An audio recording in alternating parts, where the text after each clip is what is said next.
Thank you for clicking on this video. Research shows that most serial killers are men who start their brutal acts in their 20s or 30s. But have you ever heard of Bruce MacArthur from Toronto, Canada, who didn't start until he was in his 60s? If not, make sure to check out the story about Bruce MacArthur on this channel. Pretty shocking, right? A serial killer that old. But wait, this time we've got something even more surprising. If Bruce MacArthur could do it in his golden years, what could a sweet smiling grandma pull off? This is the story of TAMARA SAMSONOVA, an elderly woman who unexpectedly turned out to be a serial killer known as the Granny Ripper. This is the story of the final moments leading up to TAMARA being caught red-handed by Russian police. Imagine this. As people around TAMARA started mysteriously disappearing, no one suspected a thing. After all, she was just a sweet old lady who greeted everyone with a warm smile. But don't be fooled. Turns out SAMSONOVA had already killed at least 11 people. In her confession to the police, it was reported that she even ate some of her victims, including the last one. But hold on, she's a grandma, right? How could that happen? Let's dive deeper into the shocking story of this female serial killer who combined dark secrets with the elegance of a grandmother. Let's find out more about what drove this elderly Russian woman to commit a series of murders. TAMARA SAMSONOVA was born on February 5, 1947, in the town of Ushor, Russia. Not much is known about her family or childhood. After finishing high school, TAMARA moved to Moscow to attend Moscow State Linguistic University. After graduating, she moved to St. Petersburg, and that's where her dark story began.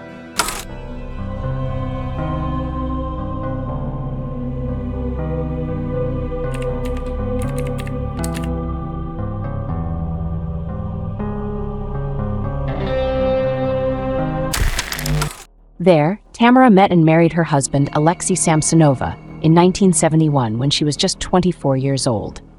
They moved into a newly built panel house, known as House Number 4 on Dimitrov Street. At first glance, it seemed like a safe and cozy place, but little did anyone know, that house would eventually witness a story far from happily ever after. To make ends meet, TAMARA worked hard in the travel industry, starting as a travel agent and later at the Grand Hotel Europe, while Alexei worked in an auto repair shop. They were both real hustlers. TAMARA even spent 16 years in the workforce, longer than most people who are just looking for excuses to quit. But like in many stories, problems began to creep in. In 2000, TAMARA reported her husband missing to the police after he suddenly disappeared. Maybe she thought, time for a mystery drama, because in her panic, TAMARA told her neighbors that Alexei might have run off with another woman. I mean, husbands, right? Sometimes they vanish like lost socks in the house. But when she spoke to the police, TAMARA just said she was worried since Alexei vanished without a trace. The police launched an investigation and tried to find him, but it was like looking for a needle in a haystack. Nothing. Of course, this must have been tough for TAMARA, especially after almost 30 years of marriage. But as more details came out, people started wondering, maybe there's something darker behind Alexei's disappearance, and it's not just a love story gone wrong. Many people came to the conclusion after TAMARA's arrest that she might have killed her husband, Alexei. But at the time, no one suspected anything because the police hadn't caught on yet, and TAMARA was still busy with her other projects, as in, more serial killings. Since Alexei was likely her first victim, the next ones were probably the tenants who rented a room in her apartment. So everyone just thought, maybe Alexei just ran off, right? Husbands can disappear like car keys that somehow end up in the weirdest places. After Alexei vanished, TAMARA, who was 53 at the time, started to wonder, is this the time to retire and live alone, just surrounded by memories of my husband who suddenly disappeared? With no better options, TAMARA decided to rent out a room in her apartment, hoping to make some money and maybe get a little company. In the summer of 2001, a guy named Vladimir rented the room, and they had a pretty decent relationship at first. But as often happens with people, they started having different opinions. After a fight towards the end of the year, Vladimir decided to leave, probably thinking, better this than constantly arguing over whose turn it is to do the dishes. By 2003, TAMARA found another tenant who seemed to stick around a bit longer, 44-year-old Sergei Potanin from Norilsk. Unfortunately, Tamara and Sergei also argued a lot. And I mean, who could blame him? Living with a grandma who keeps banging on the radiator all the time, maybe she thought it would ward off evil spirits or just get some attention, couldn't have been easy. Eventually, Sergei, who had probably had enough of Tamara's antics, left the apartment. Or at least that's what people thought. But things got weird when Sergei suddenly disappeared without a trace. Tamara's neighbors, who were already getting suspicious, often heard her yelling and huffing angrily, not to mention the constant banging on the radiator, like she was blaming the entire world. So when Sergei wasn't seen around anymore, people started thinking, maybe Sergei just got tired of Samsonova's constant random outbursts and banging, and he probably went back home to Norilsk. Makes sense, right? But future investigations by the authorities revealed something far darker. According to investigators, on September 6, 2003, during one of their fights, 56-year-old Tamara killed Sergei. She then chopped up his body and dumped the pieces in the streets of St. Decius. After Sergei was gone, Tamara kept her little business going, renting out her apartment, usually to men a few years younger than her. The money from renting was enough to keep her retirement comfortable, although I wouldn't be surprised if she rented herself out too. Or maybe they were having some fun together voluntarily. I mean, in Russia, religion doesn't play as big a role, so maybe they weren't as strict about the whole no sex outside marriage thing like in some Asian countries where prostitution is banned. You gotta wonder, did she pick younger guys for a reason? I bet her neighbors were wondering the same thing. This routine went on for over a decade, until March 2015, when Tamara found herself alone again because her apartment needed renovating. But don't worry, she had a solution.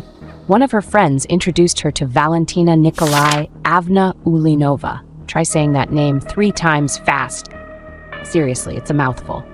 Ulinova, who was already 79 years old, and let's be honest, that long name probably added some weight to her life too, was living alone on Dimitrov Street.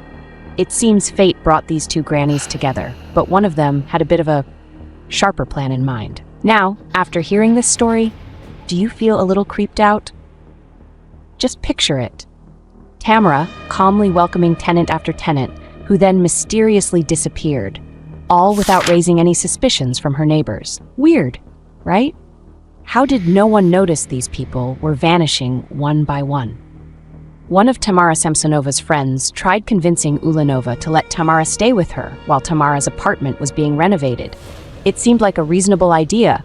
Tamara could help around the house in return, especially since Ulinova was sick and older than Tamara. So Ulinova agreed, and Tamara moved in. At first, everything seemed fine. But just like in Tamara's previous stories with her tenants, the drama started creeping in. What started as a temporary stay for Tamara slowly turned into her getting a bit too comfortable at Ulinova's place. It's like that old grandma who refuses to give up her favorite recliner. For 79-year-old Ulinova, this wouldn't have been a problem if Tamara actually helped with the housework and didn't bring new issues with her. But unfortunately, conflict started to brew. Like some bizarre sitcom, Tamara and Ulinova would bicker over the smallest things. Classic elderly drama, from who should take out the trash to the right way to make tea. Just your typical old folk squabbles, making life a bit more complicated. As their relationship worsened, Ulinova finally asked Tamara to leave. But Tamara, like that guest at a family gathering who just won't go home, kept finding excuses to stick around. Oh, let me help clean up a bit more, then I'll head out. Tamara was always good at making sweet promises. She'd say things while ignoring all of Ulinova's subtle hints that screamed, "It's time for you to pack your bags and leave." If there was an Olympic event for the guest who refuses to leave, Tamara would definitely be the reigning champion. After yet another heated argument about who should do the dishes, which for some reason was always a big deal, Samsonova finally hit her boiling point. She decided it was time to handle things in a slightly extreme way. On July 24, 2015, Samsonova went on a little trip to Pushkin. This wasn't for a casual stroll, though, but a stop at the pharmacy. With the kind of negotiation skills that would make market vendors jealous, she somehow convinced the pharmacist to sell her a large dose of phenazepam. Yep, phenazepam. Not your average vitamin C. This was medication usually given to people with schizophrenia in Russia. And her excuse? She casually said, "Oh, I've been admitted to a psych ward 3 times, so this is normal," smiling sweetly like a grandma who just got back from picking flowers. And the pharmacist believed her. Can you imagine? Just because she had been admitted 3 times, she got a prescription that would make anyone raise an eyebrow. Just so you know, phenazepam isn't candy. It's a drug developed in the Soviet Union back in 1975. It has calming effects that can make someone feel more at peace than a monk on a mountaintop. But some creative minds decided to misuse it, perhaps hoping to invent a new dish, Olivier salad with a muscle relaxant topping. Yup, that was Ulanova's favorite salad, and Tamara knew just how to serve up a special dinner. On her way home, she grabbed the salad and a few household items like it was just an ordinary shopping trip, when really her big plan was far spicier than just vegetables and mayo. Coincidentally, Olivier salad just happened to be Ulanova's favorite. Maybe Tamara thought, what better way to make peace after a heated argument about dirty dishes than with her favorite salad? So without hesitation, Tamara crushed about 50 phenazepam pills into the salad. This isn't just any salad, she thought, it's a sleep salad. Ulanova, completely unsuspecting, ate it up, probably thinking, finally, a delicious truce. After that poisoned dinner, Tamara, exhausted, maybe more from the dish drama than her actual plan, went to bed around 7 p.m., which was already late compared to Ulanova's usual early bedtime. When she woke up around 2 a.m., instead of seeing Ulanova snoring in her chair, she found the old woman lying unconscious on the kitchen floor, looking more relaxed than ever. At that point, Tamara calmly grabbed her trusty tools, 2 knives and a hacksaw, because clearly this wasn't just a kitchen problem anymore. She decided to tidy things up in a rather unconventional way. First, she started with Ulanova's head, then moved on to her limbs, chopping them up like a chef rushing to prep ingredients. Once she'd finished cutting the body into small pieces, she gathered everything into plastic bags, ready to be disposed of. Maybe she thought, well, that was a decent night's workout. Tamara made several trips in and out of the house, carrying plastic bags full of body parts. While CCTV didn't capture exactly where she took the bags, authorities later figured out that she frequently visited a nearby pond during their investigation after her arrest. Perhaps Tamara thought, maybe the fish will enjoy this new kind of salad. Whoa, lady. Fresh meat, huh? You got me drooling over here. But, ironically, despite all her efforts to be thorough, she still left behind some of Ulanova's body parts scattered around the apartment. Yeah, for all her skills, cleaning up clearly wasn't her strong suit. The CCTV footage showed Tamara carrying a big pot out of the house. This immediately sparked wild speculation, including the theory that Tamara might have cooked and even tasted a special dish made from her victim's body. Maybe she was thinking, if people can cook beef, why not try something a little more exotic? Time passed, and 3 days later, a couple was out for a stroll with their dog around the pond. But for some reason, their dog started acting weird. Maybe the dog was thinking, hey, something's off here. The couple's curiosity got the better of them, so they decided to go back and check out what had caught their dog's attention. As they got closer to the pond, they noticed a shower curtain wrapped around something that, honestly, looked more interesting to the dog than to the humans. Curious, and probably a little uneasy, they decided to get closer and inspect it more closely. When they checked it out, they were shocked to find that the bundle contained human body parts. You can imagine the couple thinking, this isn't your usual find on an afternoon walk. The authorities were quickly notified and an investigation began. After further searches, the next day the identity of the body parts was revealed to be Valentina Ulanova. This was discovered after the police did a door-to-door survey asking locals, has anyone seen anything strange? Maybe, I don't know, an old lady carrying a big pot while smiling mysteriously. The residents mentioned that they had not seen their neighbor Ulanova for almost a week. When the authorities arrived at the apartment, the door was opened by Tamara Samsonova herself, with a friendly smile that seemed to say, "Welcome. How can I help you?" Of course, the authorities' answer was, "Yes, we're here to find out why this apartment looks like a horror movie crime scene." While searching the apartment, they found traces of blood and binders from the shower curtain. When asked why her apartment was full of these terrible traces, Tamara calmly replied, "Oh, it's just a small matter. Ulanova insulted me, so yes, I felt like I had no choice but to, end it. I'm also afraid to go home. Who knows, she's haunting me." Of course, this casual confession led the police to immediately arrest the 68-year-old woman who seemed more suitable to be a grandmother who gave cakes than the main character in this spooky story. But the story gets even more interesting when investigators find Tamara's diary. Not just an ordinary diary, but a multilingual notebook. Russian, German, English, like she was preparing to become an international serial killer.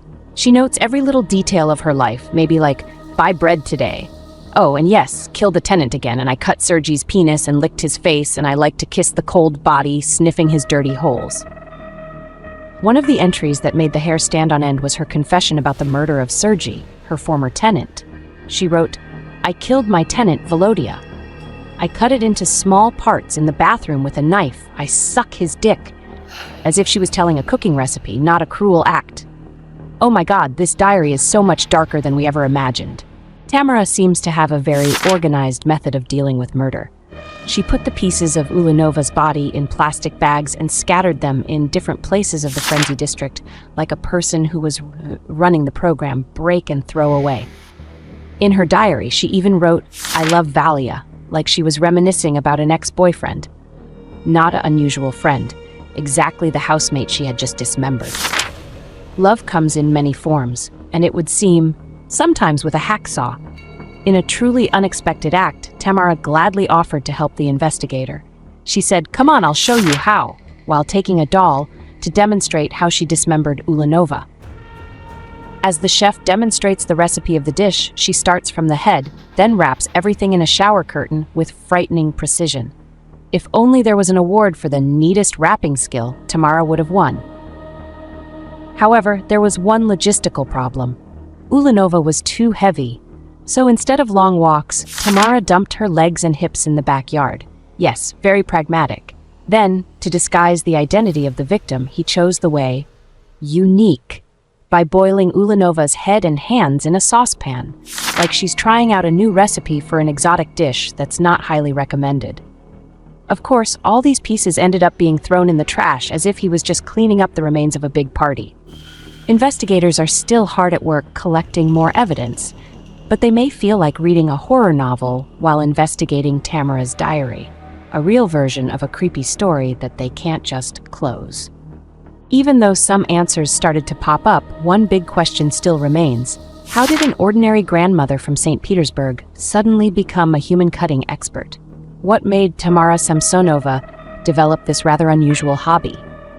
Well, it turns out the answer to those questions came straight from Tamara herself. She told journalists that there was a maniac on the floor above, not a neighbor, but an imaginary figure who pushed her to kill people. Maybe like a really weird life coach. According to Tamara, living with Ulanova helped calm this maniac down, so it's understandable why she refused to move out. After all, who would want to disturb the peace of the maniac? Her psychiatrist agreed, pointing out that schizophrenia was the main reason behind Tamara's bloody actions. Then there was her neighbor, Marina Kravenko, who often visited and discovered that Tamara was a huge fan of the legendary serial killer, Andrei Chikatilo. Yeah, not classical music or movies, but Chikatilo, the Rostov Ripper. Imagine, instead of chatting about cake recipes, Tamara and Marina probably talked more about the most efficient way to cut up a body. So, if anyone was ever puzzled by why Tamara seemed so calm when she got arrested, maybe it's because she'd been practicing for a long time, both in theory and practice, of course. It seems that for Tamara, killing wasn't just a cruel act, but more like a hobby, driven by a mix of maniacal influence and her admiration for a famous figure, even if that figure was better known in the criminal world. Before there was Tamara Samsonova, there was Andrei Chikatilo, a war survivor who spread his traumatic experiences to the world in a way that's definitely not recommended. From sexual crimes to murder, Andrei wasn't writing memoirs or giving TED Talks about how he overcame trauma for YouTube sharing. And that's where Tamara's admiration for Andrei comes in. When Andre failed to channel his less than usual passions, Tamara seemed to think that cutting up victims' bodies was a fitting tribute. It's not just about mental illness, it's like a really weird fandom with VIP guest Andre Chikatilo. Besides her admiration for the famous serial killer, Tamara also dabbled in the occult. When investigators searched her house, they found a stack of astrology and witchcraft books. Maybe she was more into horoscopes that recommended a good day for chopping than the usual fortune-telling for wealth. One of her neighbors said that Tamara liked these topics. Even though, there's a big difference between reading your zodiac and performing occult rituals with a kitchen knife in hand. However, some believe that some of her killings might have been part of a darker ritual, though we'd prefer not to imagine the details. At her first trial on July 29, 2015, she easily confessed to all 11 of her crimes. The small crowd present might have been hoping for a plot twist, but nothing was more shocking than the calm 68-year-old grandmother saying, "Yeah, I killed them. Any other questions?" During the trial, many were shocked to see how neat and fragile Tamara Samsonova looked, almost like a grandma coming to bake cookies for her grandkids, not standing in court facing serial murder charges. But killing with style seemed to be her thing. What was even more surprising was how relieved and calm she was after getting caught. When journalists approached her, instead of panicking, she seemed more worried about what her neighbors and the whole country would think. Maybe she was thinking, "Oh man, what are they going to say at the neighbors' meeting in the park later?" During the trial, Tamara even waved and gave sweet smiles, blowing kisses to the journalists, not the usual confession of guilt style, but more like a celebrity just out of a movie premiere.